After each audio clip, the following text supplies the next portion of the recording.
What's up everybody? This is Victor Pring, Vlog Takeover, for Mado Tamayo. Nasaan ba si Mado? Maliit kasi, hindi ko makita eh. Joke, andito na siya. Unang-una, syempre gusto ko magpasalamat sa lahat ng mga nanood sa first episode natin. Hindi ko in-expect na ganun yung, like, mandaming nag-comment, mandaming, actually yung views, syempre nandun yun. So nandun pa rin yung mga nagsusupport sa atin. Kaya thank you guys. Sabi namin, di ba, na tutuloy-tuloy na natin to kasi gusto rin natin makita kung ano yung magiging tsura natin pag binalikan natin yung mga first episodes natin. So by next year, or within this year, by end of this year, makita na natin yung difference. And mas marami na rin tayong syempre natutunan by that time na pwede nating i-share sa inyo. So ngayon kasama natin si the #1 DJ in the Philippines. Yan, so sasabay siya mag-chess sa atin. Kaya kasi kailangan nito lagi pang IFBB Pro training na rin eh. So Dapat. i-discuss kasi natin dito guys today. Gusto ko lang din i-share sa inyo is yung, like ako, fresh na IFBB Pro. So, prior sa pagiging IFBB Pro, ano ba yung naging preparation? Then ngayon, living the life ng isang pro athlete, gusto kong i-share sa inyo para magkaroon din kayo ng idea kung ano yung mga expect ninyo, ano yung mga dapat ninyong paghandaan. Kasi, guys, hindi na biro pag IFBB Pro ka. Kung yung road to pro qualifier is mahirap, road to pro show naman is mas mahirap. Kasi iba na yung ibang level na talaga yon. As in, best of the best na rin naman yan kahit papaano. Kasi para makapasok ka sa Olympia, kailangan talaga na top tier quality ka. So yun yung pinaghahandaan natin. Mailabas natin yung top tier quality para sa mga Pinoy na makita nila yung standard talaga. Like ako, hindi naman ako nagmamataas din kasi kahit matagal na ako sa industry, nilulook up ko pa rin si Vin. Kasi si Vin yung nag-set ng standard for the Exactly. Olympian athletes. Homegrown. Dito sa Pilipinas, homegrown. So, sumunod na sila Karim. And syempre, hopefully, may mga Pinoy din. So, kami, Susunod na si Mado Tamayo. sana. Let's diba? go! So, kami naman na may mga matatagal na rin sa industry, gusto namin i-share para nun magkaroon na kayo ng knowledge para kung ito talaga yung pinipili ninyong way para dun, yung sa career ninyo, at least meron na kayong idea para mapaghandaan talaga. So, hindi lang to puro training, guys. Nandito yung lifestyle talaga. Magbibigay ako ng mga konting advice, konting mga experiences, kasi bago pa lang din naman tayo as pro. So, para meron din kayong idea. And pwede nyo ring i-apply sa mga buhay ninyo para habang hindi pa kayo pro, living like a pro na kayo. Pag sampan ninyo ng pro show, or pagkuha ninyo ng pro card nyo, hindi na siya bago. Bago sa'yo. Di ba? Kasi ang pagiging pro, basically, from pagkagising mo hanggang pagtulog mo, pro ka. Yes, kasi lifestyle talaga eh.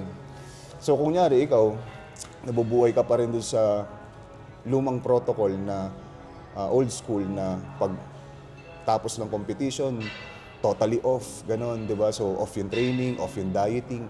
Hindi ganon dito. Kung gusto mo magstay ng matagal sa pagiging pro, kailangan mo talagang yung lifestyle ng pro. So, ang nag-set niyan is si Ben. No? So, ilang beses na siya nag-pro show, ang dami niya ng pinagdaanan. Yung iba ring athlete Four-time.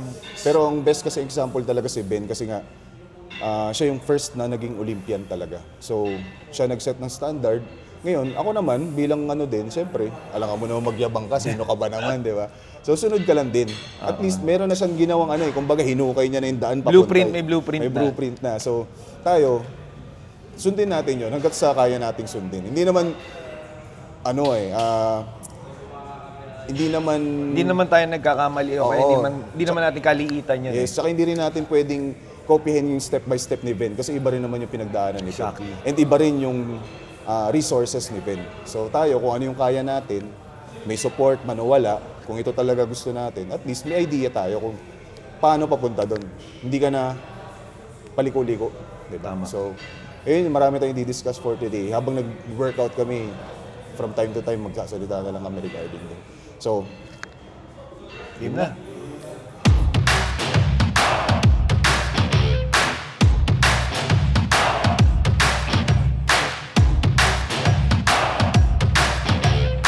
So guys, first exercise namin is dumbbell muna kami. Then after nito, Smith machine na chest press. Then tingnan namin kung ano yung pwedeng i-next. Depende sa magiging pump para ma-maintain namin yung pump all throughout the workout. So ngayon nag-warm up pa lang kami.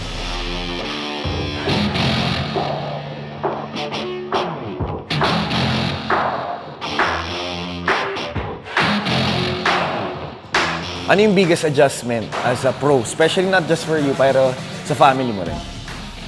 Kasi once na magbago yung lifestyle, bro, apektado lahat eh. Like, personal mo, syempre, number one, ikaw may experience. Pangalawa, family. Then next, yung mga friends mo or yung circle mo. So, maraking adjustments din. Kasi, kaming mga athletes, guys, once, kunyari ako, may asawa na ako. Once na mag-prep ako, hindi lang ako yung nakaprep sa pamilya namin. Parang nakaprep din yung misis ko. And then, syempre, si Tio, kasama niya. So, ganun yung nangyayari. Pag hindi kami nag-work as a team, mahirapan kami mag-prep. So, ganun lahat ng mga kumbaga in a relationship na mga athletes. Kung hindi supportive yung magiging partner mo, mahirapan ka. Mahirapan ka. Actually, kahit naman sa lahat pag hindi supportive dun sa ginagawa mo, parang laging nagkakasilipan or nagkakagulangan or alam mo yun, magulo. Ang hirap mag-prep pag magulo. So, umpisa ka pa lang, kala mo patapos na yung prep. Parang ganun. So, hindi mo siya magagawa ng maayos. Kaya, advice ko sa mga athletes, pagdating sa ganyan, syempre, importante bro yung planning. Oo. Bago ka mag-prep, yes, kausapin mo muna yung partner mo. Kung kailangan mong ulit-ulitin yung pagpapaalam na magko-compete ka, gawin mo kahit 100 times yan, 1,000 times yan, gawin mo. Kasi nga, pag hindi inline yung partner mo, wala. Mahirapan kayo parehas.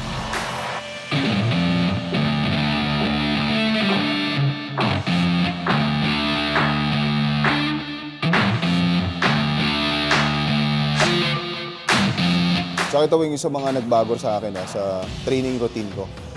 Dati kasi, tauso talaga yung bakbak agad pagka buhat. So, actually, bago pa ako mag-pro din, pinractice ko na rin yung proper warm-up, pati yung mga therapy. Nagpapa-therapy ka na rin para ma-utilize mo talaga yung mga movement. Kasi pagka hindi, lalo sa age ko, hindi pa naman ako ganun katanda pero may edad na rin. Mararamdaman mo rin talaga yung difference compared nung ginagawa ko before na. Kunyari, pagdating ng gym, bakbak agad ng mga heavy. So ngayon, para rin mapahaba mo yung karera mo dito sa pro level, yung kailangan may mga preventive ka na. So yun yung mga number one din na importante, kailangan mong tandaan. Besides sa warm-ups, besides sa therapy, ano pa yung mga ginagawa mong iba? Ngayon, di ba, evolving kasi yung fitness, bro, Evolving yung fitness. So, magugulat ka, may mga bagong lumalabas. So, ngayon, kung napapansin niyo doon sa mga page namin, like sa akin tsaka kay Vin, pinopost namin ng mga peptides. Actually, sa una talaga medyo skeptic Ano ba to? Kasi ako old school bodybuilder ako, guys, Hindi ako aware sa mga ganyan. Pero, sa nababasa mo, nakikita mo, na-observe mo din kung ano yung nangyayari na rin sa fitness industry, talaga nag-evolve siya. So may mga bagong discovery regarding sa recovery or paano mo may enhance pa yung performance mo na hindi ka umaasa lang sa steroids. No? So ngayon kasi yung science iba na Kaya hindi mo naman pwedeng isara yung utak mo na puro ka na lang dun sa old school protocols mo. So ngayon, tinatry na natin mag-adapt. Kaya yung rise natin ngayon na peptides is incorporate to sa prep para makita natin kung ano yung magiging effect. Kasi ako talaga, dati ko pa iniisip na ano kaya yung secret ng mga Olympians na hindi natin nagagawa dito. So maybe ito na yon na meron na tayong ganun ngayon dito sa market natin na pwede na rin natin gamitin para ma-maximize natin yung performance natin sa gym. Hindi lang sa gym, any athletes or kahit yung mga lifestyle actually, ginagamit na rin yung mga ganyan para nun ma-maximize nila yung buhay, 'di ba? So lahat naman tayo dumarating sa point na minsan nanghihina, nawawalan na ng gana sa fitness. So ngayon, meron nang available sa market, meron na tayong ganun. Bakit hindi natin bigyan ng chance, 'di ba? Tama. So go visit Rise HRT on Facebook, Instagram, and www.risehrt.com.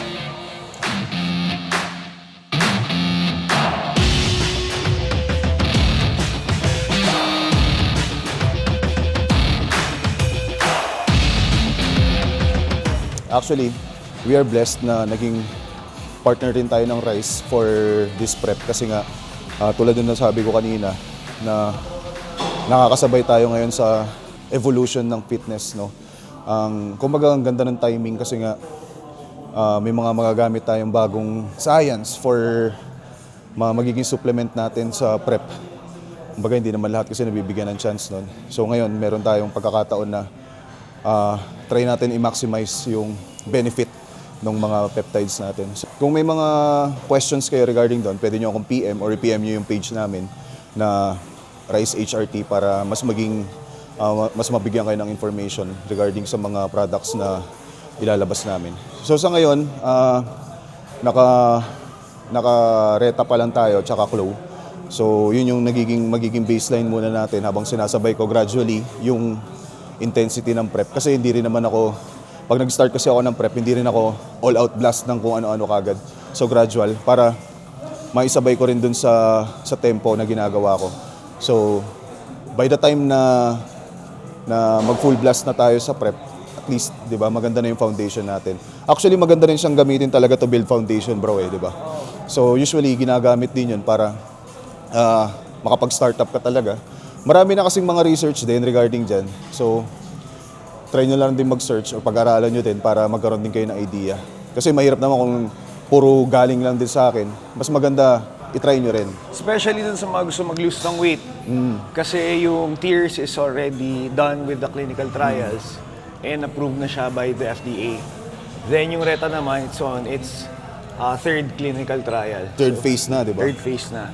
So yeah, guys, if you want to test anything out, number 1, consult your doctor. Ano yung number 2? Get your Blood work. blood works done. And number 3, syempre, pinakamaganda before anything else, do your own research. So it's something new in the market. Napakaganda ng mga ups niya, pero syempre lahat yan may downside, no? So it's the Hollywood secret nga daw. Yung stock ni Mado, pampapogi. Glow tsaka tsaka tawag dito, RETA eh. Kami kasi nagbibigay kami na information din for awareness. Pero yung siyempre, mas maganda rin talaga may research kayo para at least talaga magkaroon kayo ng knowledge. Tapos alam din niyo kung paano gamitin, di ba? Ayun. So, doctor's advice, blood work. Kasi kaya importante rin yung blood work, guys. Doon yun yung makikita ninyo yung mga data talaga eh, kung effective ba sa inyo yung mga peptides. Kasi baliwala yung kung di nyo rin minomonitor yung blood work ninyo. So, like sa amin, mga athletes, normal na sa amin gawin yon. So, nalalaman namin, may mga parameters na kami para makita yung kung nasa na kami, ganyan, kung kailangan ba namin ng ganito. Kumbaga, hindi yung porke, nandito lang sa harap namin, turok lang kami ng turok. Hindi naman ganun yan.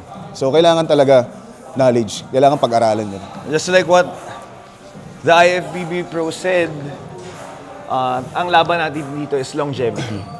So, syempre, ang pinaka-importante dito is your health. Kasi kahit gaano ganda katawan mo, kung hindi ka naman healthy, nonsense din, diba? So, health is the number 1 priority.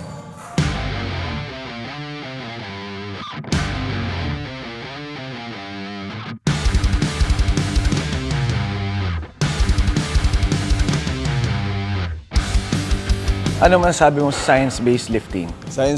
Actually, science-based guys, ano yan eh.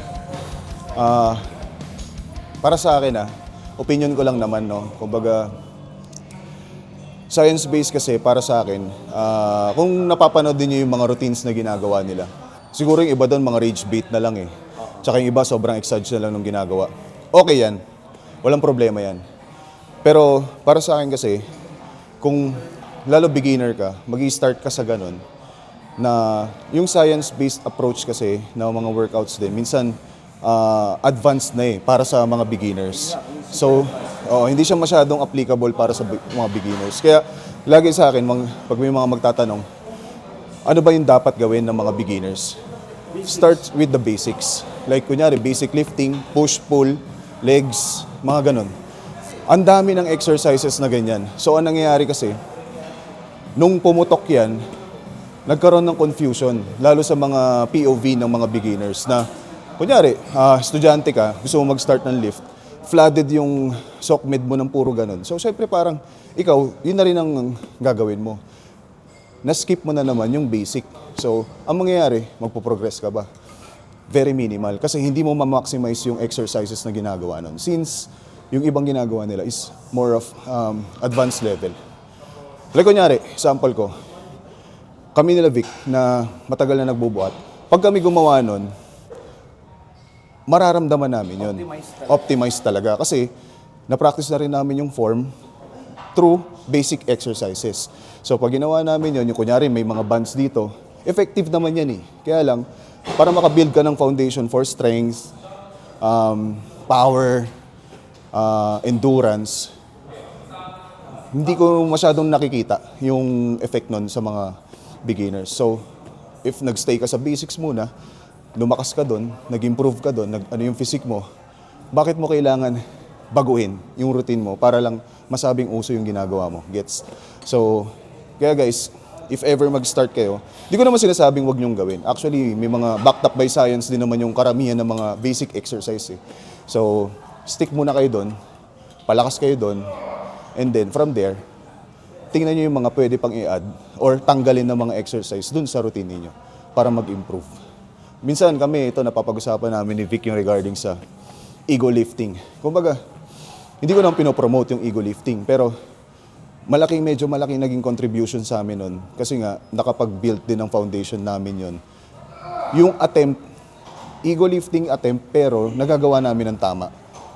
May times na tinamaan din kami, pero doon kami natuto.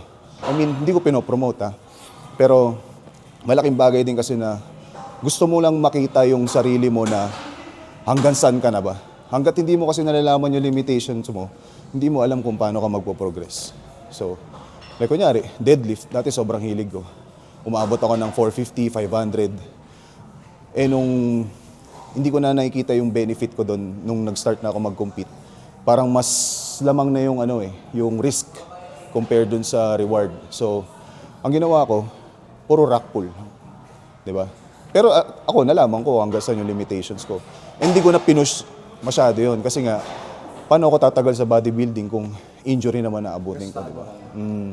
So, ang tip doon is, when you start with the basics. Then, as you progress, syempre, learning naman maganda yan eh. So, science-based lifts, pwede mo siyang incorporate. So, that's it. That's it. Let's go. Like example bro, dito, umabot na kami sa ganitong weight. Hindi naman namin to malalaman na abot kami sa ganito kung hindi namin ito try. So, may mga times na nag-fail kami dito. Pero at least, nagkaroon ka ng benchmark na last week, naka-40 ako, hindi ko natapos. Ang goal ko naman, next week, dapat tapos to, isang set. So, ganun lang. Lahat naman yan, may mga, like, sabi ko nga kanina, may mga scientific research din naman regarding sa mga basic exercises. So, pag lumakas ka naman dun, so, marami rin benefit. Huwag mo nang gawing complicated yung mga workout kasi nga, nako-confuse ka lang. Hindi mo alam kung saan ka mag-i-improve. Up.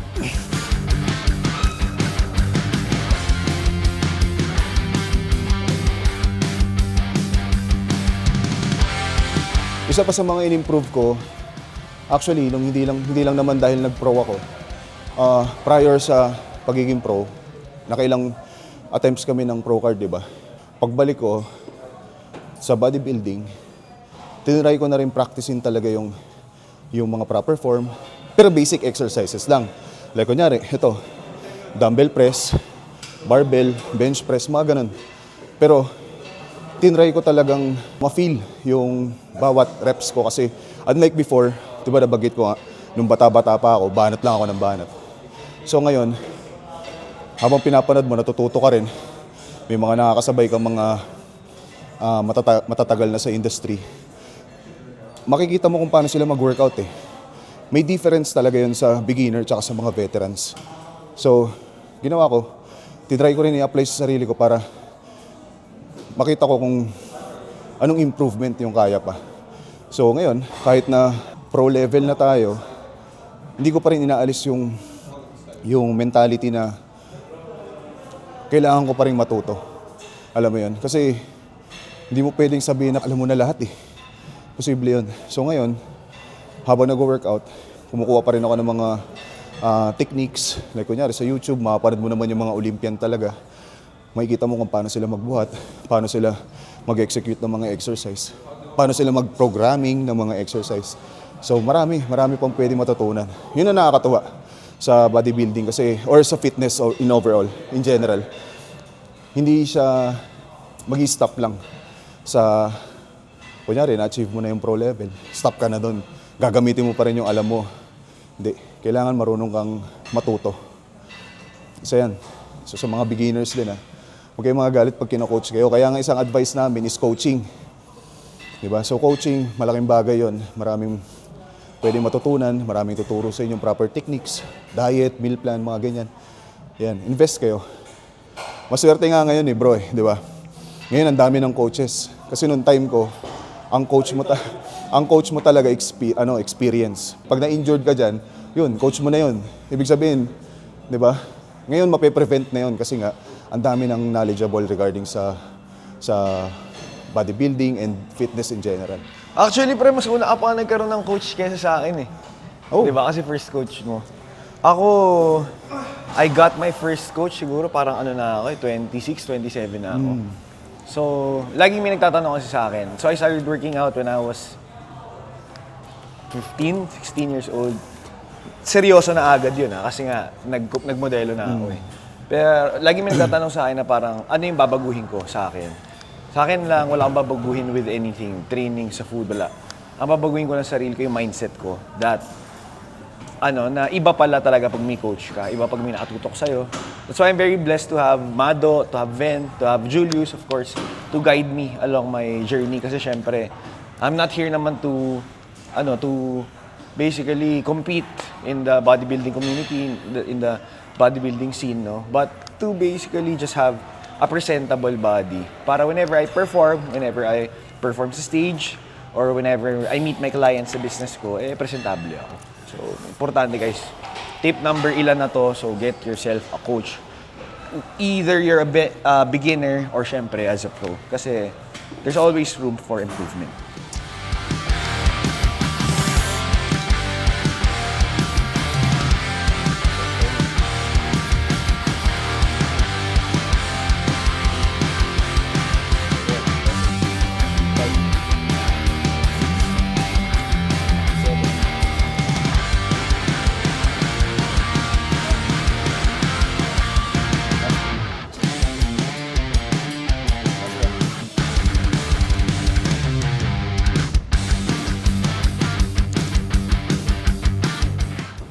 Yun, tinan mo yun. Kung wala siyang coach, 10 lang yung gagawin niya. Baka nga 5 lang, okay na 5, di ba? So, minsan kasi, ang advantage ng merong ang coach is merong someone na magpupush sa'yo, no? Beyond your limitations. Minsan kasi akala mo limit mo na di ba? So, akala mo limit mo na, pero meron pa palang ibubuga. So, marami ako namimit ng mga athletes na ganyan, no? Ang daming may mga potential, pero may coach naman. Pero syempre, minsan nasa maling coach or wala silang connection ng coach nila. Kumbaga hindi sila bagay. May mga ganong athletes, meron namang walang coach at all, di ba? Pero guys, always remember, syempre, sinabi nga natin dun sa tip number 3 natin kanina, research. Kasi baka kunin nyo yung coach na kailangan din ng coach. So, get a proper coach. Alamin nyo rin guys. Kumbaga malaya naman kayong alamin yung mga ganun Panoorin nyo yung mga, tingnan nyo yung, kasi ngayon ang portfolio natin is yung mga accounts natin social media accounts. So tingnan nyo doon, ilan na yung mga may mga na-handle ba, may mga achievement ba as an athlete, yun, mga ganun.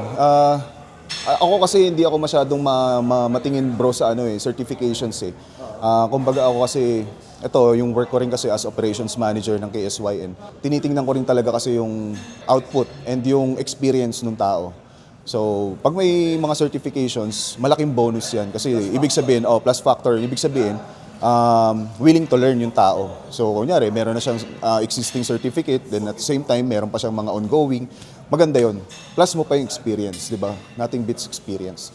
Kaya, biglang mga nag-start or nagpaplano maghanap ng coach, ayun yung mga dapat ninyong tingnan. Hindi lang yung may abs, di ba? Toned body, tapos wala namang, mararamdaman mo nyo naman yun At makikita nyo rin naman yun kasi tulad na sabi ko, yung portfolio namin, mga nasa social media na, yun yung pinapakita namin, mga output namin.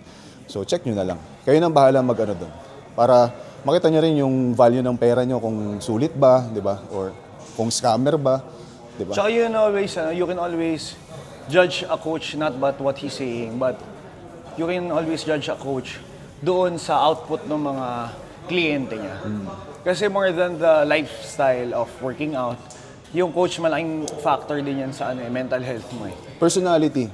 Oo. Like yung mentality kasi guys, meron kasing napapasang mentality. Like kunyari, ako, nag-handle ako ng client. Hindi ko lang i-handle yung client para turuan mag-exercise, no? Kaya niya namang gawin mag-isa yan eh.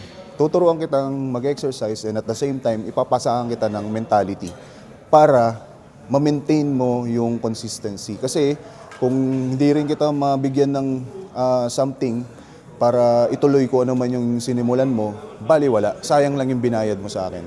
Kaya minsan, napapansin ko medyo masermon ako or makwento rin ako sa mga kliyente kasi nga gusto kong ma-adapt yung mentality na proven naman para sa iyo eh. Para sa inyo yan eh. Para sa mga clients yan. Para ma-improve din nila yung sarili nila. Minsan nagbibigay pa nga ako mga life advice para lang alam mo yun, overall. Pag sinabi kasing health, hindi lang yan yung humihinga ka, no? Nagagawa mo yung gusto mo. Meron na kasi diyang mental health, spiritual health, physical health, lahat yun. So ako kasi as a coach, gusto ko nakakapagbigay ako ng part doon. Nakapagbigay ako ng advice, nakapagbigay ako ng something para lang kung sakaling mawala siya sa akin, kaya pa rin niyang ituloy yung sinimula niya. Di ba? So, Especially ikaw, sanay ka, meron kang si Iggy, di ba? oo. Yung sa mga estudyante na bagets pa, ganda na ng foundation, then tinuloy niya yung coaching niya with you Online habang na. habang nasa Australia siya. Australia na. So, ganun yung mga effect na gusto natin i-share. Kasi hindi naman porke nagbayad lang yan, di ba? Ganun-ganun lang, kliyente mo lang. So, kailangan mas may makuha rin sa'yo na life lessons na magagamit niya. Hindi lang sa pagbubuhat, hindi lang pa sa fitness journey niya, kundi sa life journey. So, ganun ako mag-coach. Ewan ko lang sa iba. Kaya, kayo, if ever nagpaplano kayo mag-coach, maganda talaga. Meron na mag-guide sa inyo from day one. Ako, kahit ngayon na, eto na, nasa Olympia qualifier tayo, pro show natin, hindi pa rin pwedeng wala akong coach. Kumbaga, nag-level up nga eh. Mas nag-level up yung sineset natin na standard para sa sarili natin. So, kailangan level up din. Ngayon, may coach ka nga, hindi ka naman marunong sumunod, baliwala. Pinaparinggan mo ata ako, pre. Pinaparinggan mo ata ako. Boy, hindi magiging ganyan yung kondisyon niya kundi sumusunod yan. Kasi meron din namang iba't ibang klaseng clients naman. Meron na, akala nila kasi magician yung mga trainers nila or coach nila. So hindi ganun yun. Kaya nga, long process to eh. Hindi siya pwedeng madaliin. Kaya kung ang expectation ninyo, kunyari gusto mo mag-obese ka, gusto mo magka-abs in 1 week, himala yung kailangan mo, hindi trainer. Diba? Kaya, umpisa pa lang, actually bro, parang ano yan eh, game of patience. Any fitness journey. Mas maganda ngang mahaba eh, kasi mas may enjoy mo yung process. Mas may enjoy mo, marami kang makikilalang bagong tao, makikilala mo yung sarili mo, mag-i-improve din yung overall lifestyle mo. Di ba marami? Kesa yung, di ba, yung instant. Sanay na lang masyado yung mga tao sa instant. But the real beauty of fitness is actually spending time with the people na syempre you do it with. Of course, I won't be holding on to like the 8 to 10% body fat that I have right now if I have the wrong circle, di ba? Syempre, I always fly out, tapos gigs, then I have my advertising agency which is Visionary. Iba siya, mahirap siya kung yung circle na nakapalibot sa'yo is walwalan, di ba? So, I'm very blessed to have people who I share the same vision and knowledge with. And of course, syempre, pag same vision and knowledge kayo, hatakan lang kayo paangat, di ba? At kung meron mang naglalag sa inyo, or naiiwan, syempre, that's the chance for you guys to basically push that person to the top. Kasi kung meron kang mga tao na nakapalibot sa'yo na gusto mong maging malulupit din, syempre, dapat, hindi kayo nagsisettle for anything less. Dapat always the best.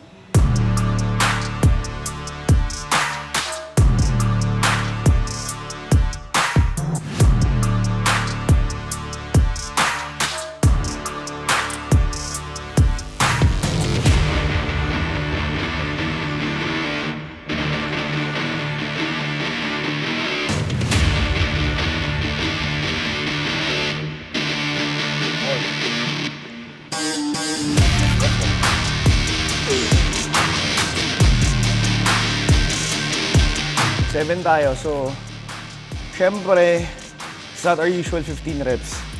Pero coming from sinulog ng isang araw, I think that's a good lift na. Guys, yun yung sinasabi ni Mado kanina, na parang syempre, test mo, try mo. I've been lifting 50 kgs for the past few years na rin, no? Pero the past few months, since puro travel ako for gigs and meetings, talagang hindi ko siya nagagawa.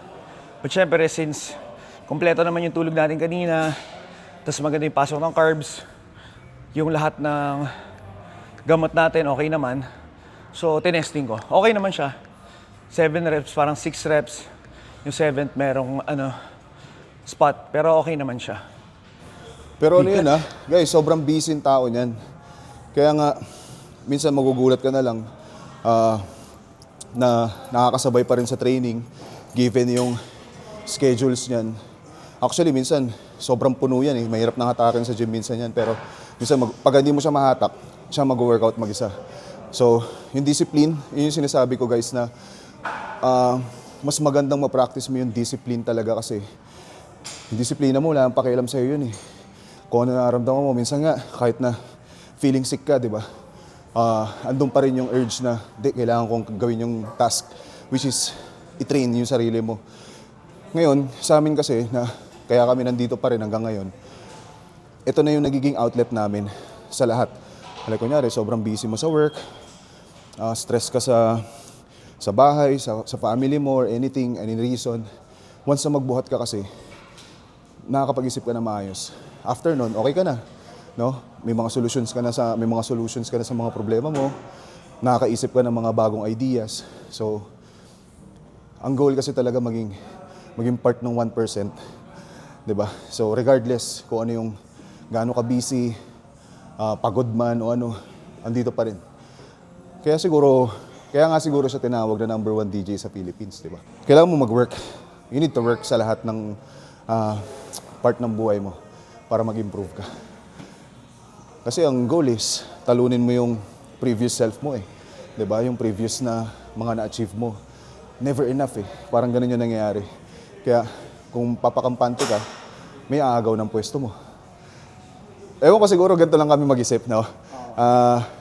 Dala nga nung pagiging competitive namin sa sarili namin. Minsan, kaya nga yung sinasabi nilang you versus you, totoo yun. Pag yun talaga dumating ka na sa level na ganun, may experience mo yung pressure na puta, kala mo ang daming taong pumipressure sa'yo, pero sarili mo lang yung pumipressure sa'yo. Diba? Yan, alam yan. Alam nila Ben yan. Alam ng mga top tier athletes yan. Kasi ang basis nila para mag-place ng maayos sa stage is yung previous condition nila. Kami, previous condition namin. Ako, sinet kong standard sa sarili ko, puta, sobrang taas. Minsan kahit ako, nahirapan na ako. Pero, ganun talaga eh. Yung fulfilling na feeling, andun yun sa end. Once na lagi mong na-achieve yung, nalalampasan yung achievement ng previous na ano mo, yun ang pinakamasarap na feeling. Next exercise guys, Smith machine naman. So, after namin mag-dumbbell, fire up ng pec namin, okay na warm up na kami na maayos.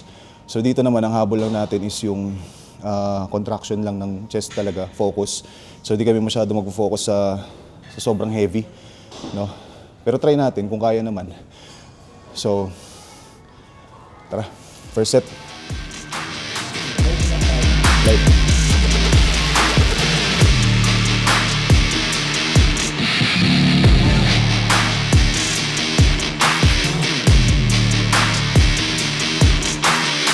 isa sa mga importance din talaga pag nagpa-coach kayo guys is yung matuturuan kayo ng proper form. So, like kunyari ito, tinatanong ngayon ni Ron, no? Tinatanong ni Ron kung yung ginagawa ba namin is tricep ba daw. So, maraming ganyan, maraming mga ganyang questions. So, hindi natin pinagtatawanan yun. As much as possible, i-educate natin yung ganun para, like kunyari sila nag-start, alam nila gagawin once na gawin nila yung exercise. So, like kunyari ito sa chest press, kailangan proper alignment ng bench, proper alignment ng bar, kasi hindi porke naka-incline, okay na yon. So may proper adjustment din yon. So pwede nyo na i-search yung mga proper adjustment yan, dami yan online. Ngayon, yung execution ng exercise kasi yun ang mahalaga, na mag-guide kayo para habang nagsisimula pa lang kayo, yung tamang form na yung ginagawa ninyo. Unlike kasi kami, ni Vic, talagang nung time na namin, nabanggit ko, walang masyadong mga coaches nun. So kami yung nagta-trial and error. So imbes na nag-progress na kami in 1 year, inabot pa kami ng mga 2 to 3 years bago namin naintindihan talaga yung mga exercise, yung programming, yung dieting. So, yun yung shortcut natin if ever magkaroon kayo ng mga coach, di ba? So, may maraming advantage. Yun nga lang, kailangan digit yung makuha ninyo para yung mga ma-absorb ninyo is mga galing din sa legit din. I mean, di ba? Unlike sa iba kasi minsan, i-coach ka, wala silang pakialam sa form mo, wala rin silang pakialam kung nagagawa mo ng tama yung exercise. So, Never-ending learning talaga siya eh. Kasi, syempre, pagkabago kang lifter, ang gusto mong matutunan talaga, paano yung tamang buhat. tsaka paano lumakas, O di ba? paano lumakas talaga. Oh. Actually, yun naman talaga ang number 1. Kaya nga nabuo yung word na ego lifting eh. Kasi syempre, pag bago kang lifter, gusto mo talaga ma-experience yung lakas, di ba? Ikaw yung pinakamalakas din sa tropa mo, di ba? Yung mga ganun. Kaya, ano yun eh, part naman talaga yun. Huwag na natin alisin yung part yun, pero hindi siya main focus natin. Hindi siya main focus natin. Tulad ngayon, ang dami ng mga machines na available. Like if ever, kunyari, mag-visit kayo sa mga KSYN gym, di ba? Ang dami ng mga machines na Okay, sa pagpipilian. Olympian Mega Gym, Olympian Mega Gym, okay, Vin. Ganun din. Ang dami ng options, ang dami ng pwedeng gawin. Ngayon, kung wala kang coach, okay lang naman, wala nang problema yon. Kaya nga, sa mga ganitong klaseng gyms, nagpo-provide na kami ng maraming equipments para sa mga beginners na pwedeng mag-start sa mga equipments muna. Kasi ang equipment, machine, is naka-ready na siya. Yung form, ang gagawin mo na lang is magpapasok ka na lang ng effort para magawa yung exercise. Unlike sa mga free weights kasi na pati yung paghawak sa mga weights, kailangan ng balancing. So kung mahina ka doon, baka mamaya bumagsak sa mukha mo yung dumbbell, di ba? So, safe yun. Safe naman yung safe yung mga machines. Ngayon, pag malakas ka na, tsaka ka lumipat sa mga free weights, di ba? Basic.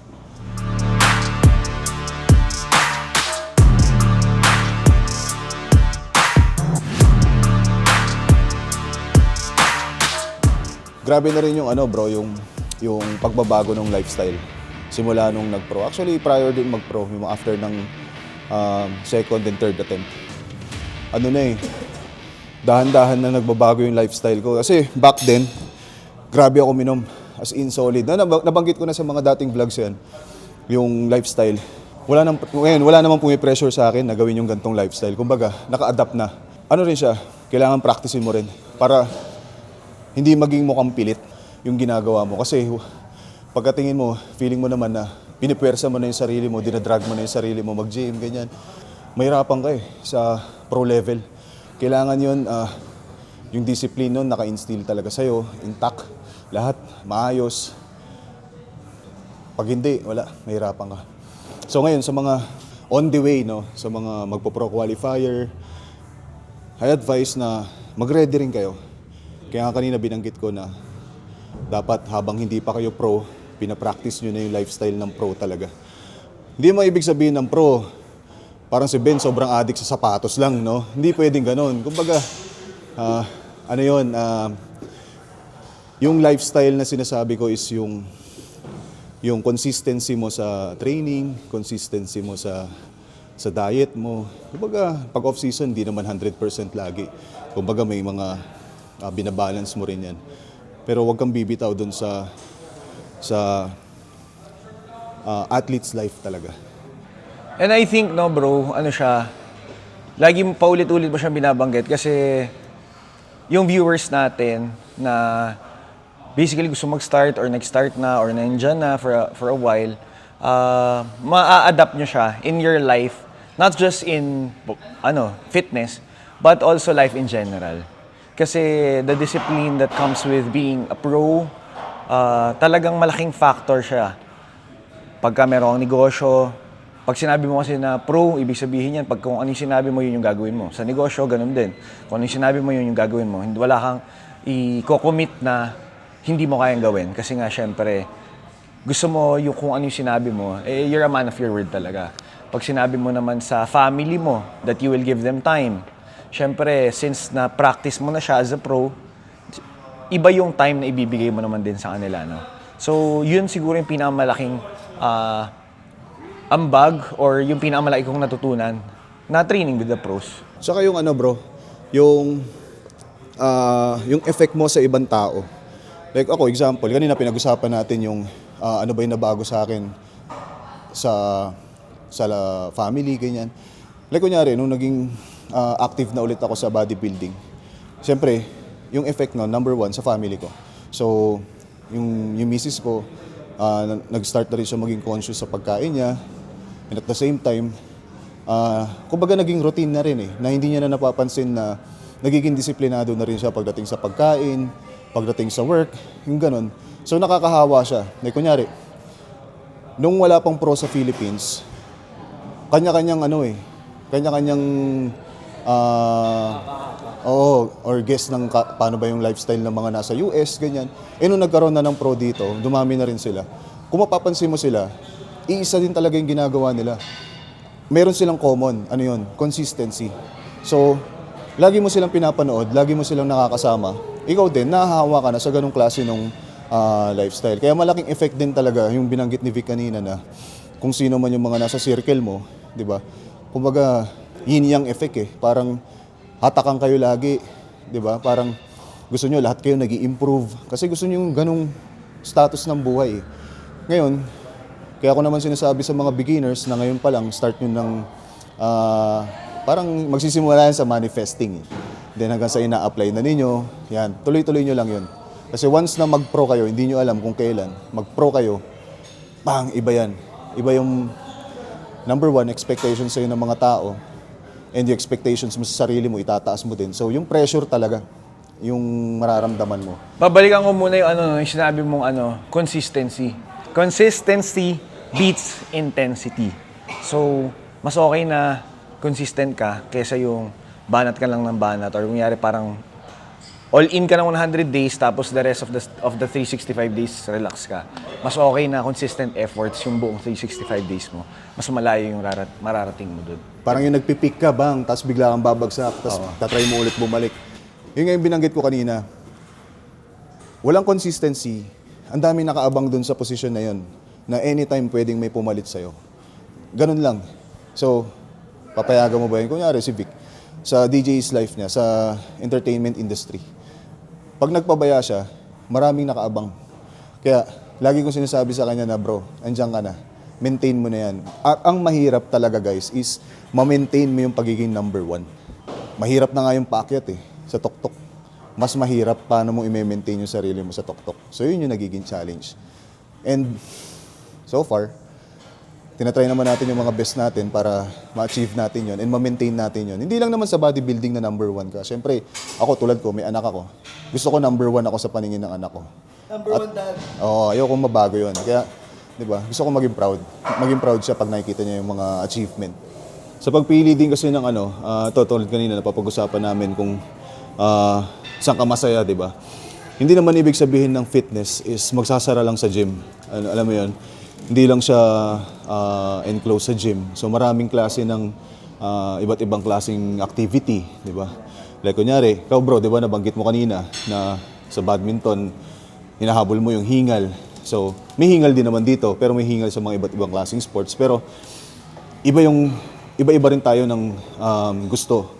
Kaya nga, kung ano yung nagagawa mo consistently na activity, mas maganda yun talaga. Kasi ikaw yung pipili. Like kunyari, mahilig ka sa badminton, bro, di ba? Pinilit kita mag-bodybuilding. Same din naman na may hingal yun eh. Pero iba yung may hingal na masaya ka. Iba yung may hingal na napipilitan ka. Di ba? So, wag natin isara yung isip natin na magiging fit ka lang through bodybuilding. Hindi ganun yun. Maraming ways. Maraming iba't ibang klaseng activity na mas may enjoy din ninyo. Kaya yun yung sinasuggest ko. Pili kayo ng sports, pili kayo ng physical activity na kaya nyong gawin ng matagal or kaya nyong feeling mo makaka-build ka ng community, makakapakilala ka ng maraming tao, yung mga ganong klase. So, hindi lang bodybuilding.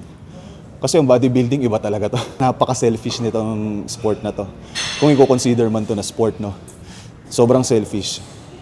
Ang maganda lang talaga sa bodybuilding is yung nasa gym ka, may community. At may mga like-minded na tao na iisa lang gusto nyo. Which is, to improve yourself, di ba? Ang daming activity. Kaya, Choose your pain. choose your pain. Kaya mong gawin ng mahabang oras, kaya mong magstay ng, alam mo yun, makakatambay ka, or after ng game, may mga gathering, di ba? Maraming klase. So, isip kayo, piliin nyo maigi. Dami kasing ganun eh. Yung mga dati, akala kasi nila nagko-comment sa amin sa mga vlogs, sa mga post namin na puro bodybuilding, puro ano. Hindi naman ako pinipilit mag-bodybuilding, boy. Kumbaga, pili din kayo ng iba na activity. Pwede naman basketball, di ba? Oo.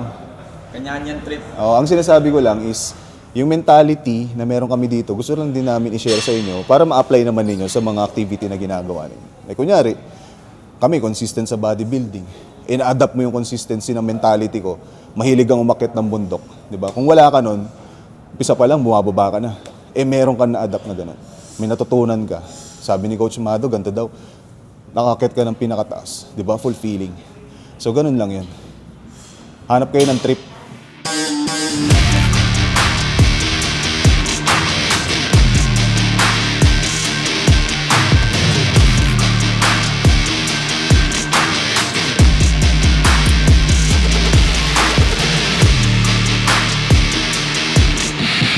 Ito guys, actually ito na yung pinakamagandang off-season ko. Kasi talagang, di na ako yung nag-off talaga eh. Kahit nasa vacation, di ba sa first episode ko binanggit ko na. So, dati kasi, sobrang taas ng body fat ko talaga. Every time na nag-off-season ako. Kaya, puro inom, di ba? So ngayon, ayos. Ayos mukha. Ayos. Di ba? Pag maayos yung mukha mo, puta maayos yung itsura mo. Oh. Ayos buhay. Di ba? Ayos buhay. Ando pa rin naman. May mga stress dyan. Paminsan-minsan, di ba? Pero, since disciplined ka, di ba? Yung output mo sa workout, sa training and all, ganun pa rin. Or mas magaganda pa. Tsaka dati, hindi nyo makikita ng naka-topless pagka off-season. As in talaga.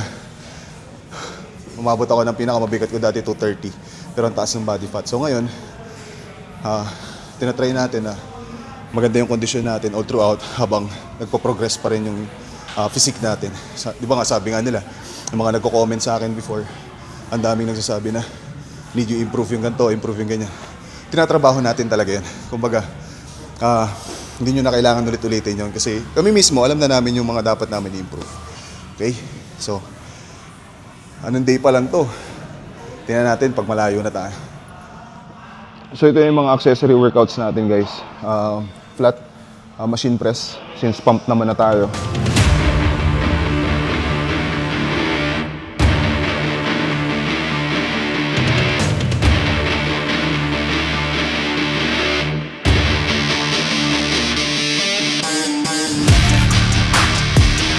Then yun, nabanggit ko nga na ito na yung pinakamaganda kong off-season para sa akin. Siyempre may kanya-kanya pa rin naman standards yan. Kahit yung mga viewers natin, marami dyan mas magaling pa sa'yo.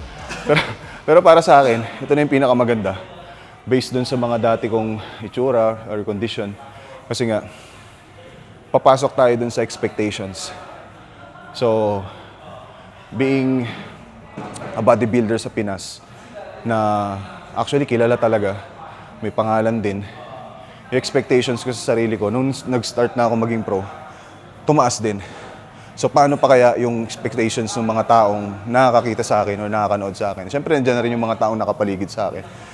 So, expectations, equivalent to pressure, 'di ba? Pero hindi yung pressure na, oy, gawin mo to, ganyan. Yung pressure ng expectations kasi, iba yun. Para ka nagsiset ng sarili mong, parang pinipressure mo yung sarili mo to improve. No? Hindi para i-degrade yung sarili mo.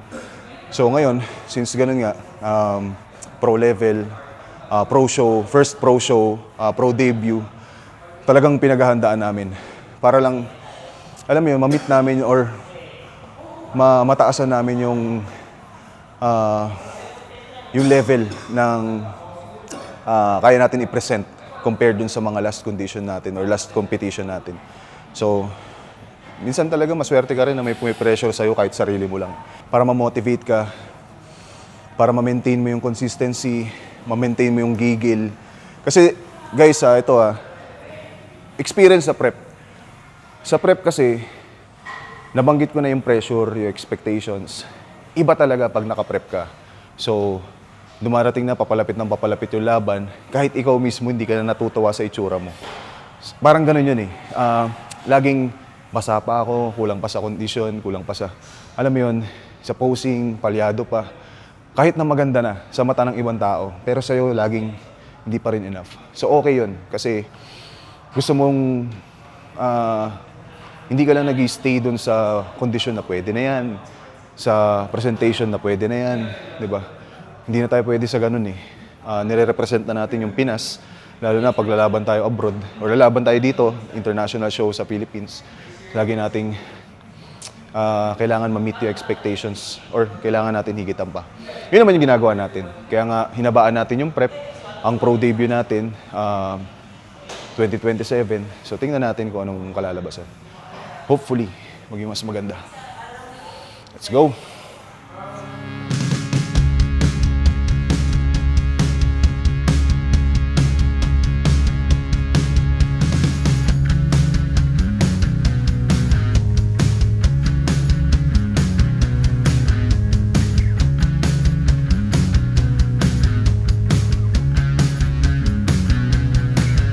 Kaya ang kagandahan ngayon sa prep natin, since incorporate na natin yung peptides, before kasi, pagka may naramdaman kang injury, it's either papatherapy mo, di ba? Or minsan hilot pa nga masahe. Ngayon kasi may mga peptides na nakakatulong sa recovery. Sa mga,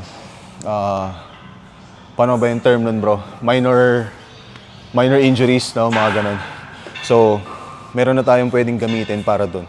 Kaya nga excited ako for this prep kasi nga, kumbaga yung bala natin marami talaga. Marami tayong bagong natutunan, bagong approach with yung rice peptides natin. Sinuportahan din tayo sa prep natin ngayon. Kaya tingnan natin kung ano yung itsura natin. Ano yung kaya pa nating ilabas? Kasi nga marami tayong dinagdag na protocol ngayon sa prep natin this off-season. Gamitin nyo yung code namin, Levin. Gamitin nyo sa akin, El Matador, for pag mo-order kayo para may discount.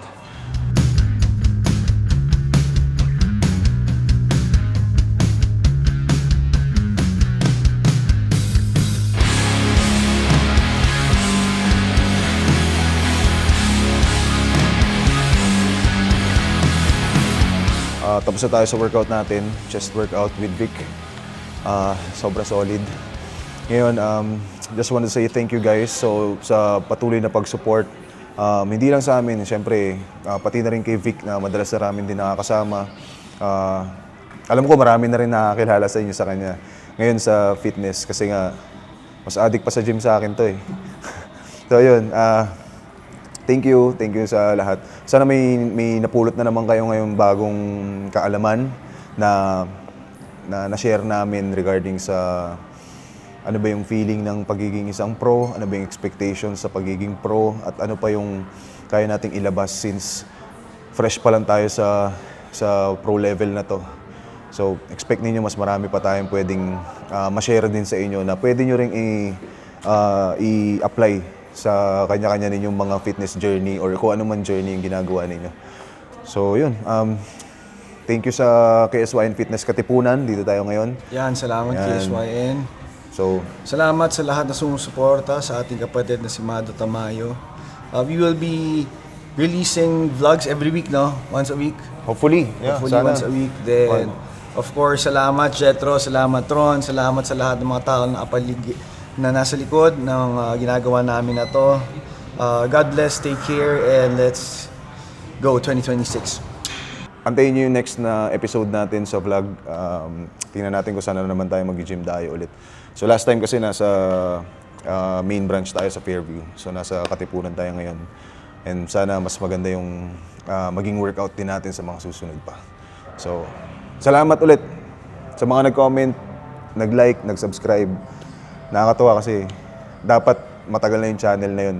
So ngayon lang natin na napagbigyan. So thank you. Ayun lang.